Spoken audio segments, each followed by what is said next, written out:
Welcome to the Journal. You could not miss Eric Prince this week. The founder and top gun of Blackwater usually keeps a low media profile, but there he was all over the place in a carefully orchestrated campaign to put the best face on a bad situation. He promised to... Eric Prince is the man who assembled a private army in Iraq with tax dollars provided by the U.S. government.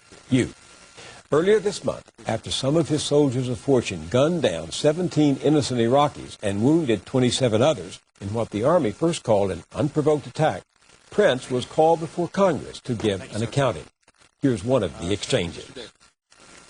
You do admit that Blackwater personnel have shot and killed innocent civilians, don't you? No, sir. I disagree with that. I think there's been times when guys are using defensive force to protect themselves, to protect the package they're trying to get away from danger. There could be ricochets. There are traffic accidents.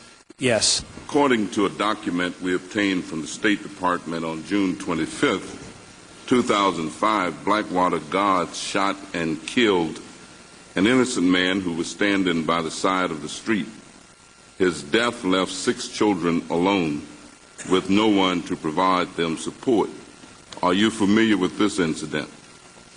I'm somewhat familiar with that incident. I believe what happened, there was a car bomb, or a potential car bomb, had rapidly approached our convoy.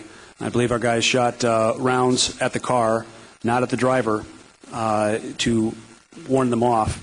The State Department described the death as, and I quote, the random death of an innocent Iraqi. Do you know why Blackwater officials failed to report this shooting and later tried to cover it up? I can clarify that fully, sir. Thanks for asking that question. There was no cover-up. Soon after Prince had ducked and weaved his way out of the congressional line of fire, Iraqi officials were calling for Blackwater to leave their country.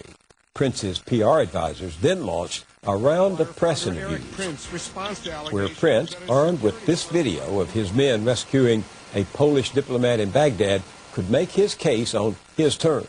I'm an American working for America. Anything we do is to support U.S. policy.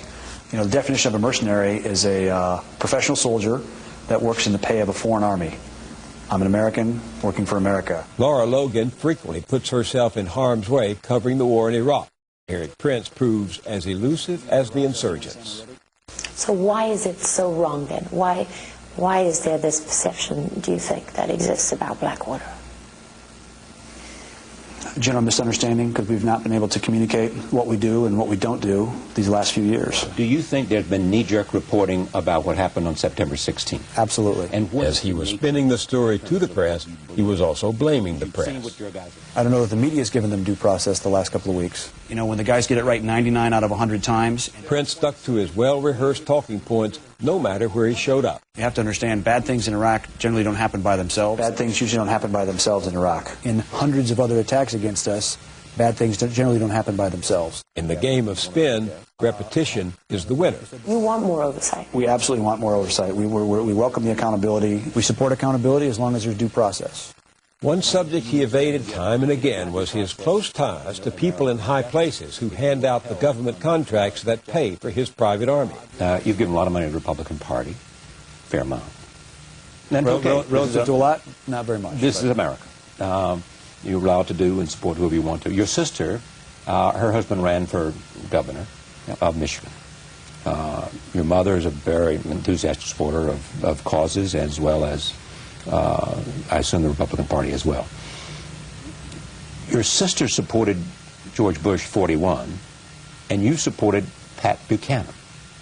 Why was there that split? You know, I was at Hillsdale College. I was an economics major, very much a free market guy, and I would say it was mostly a disagreement over taxes.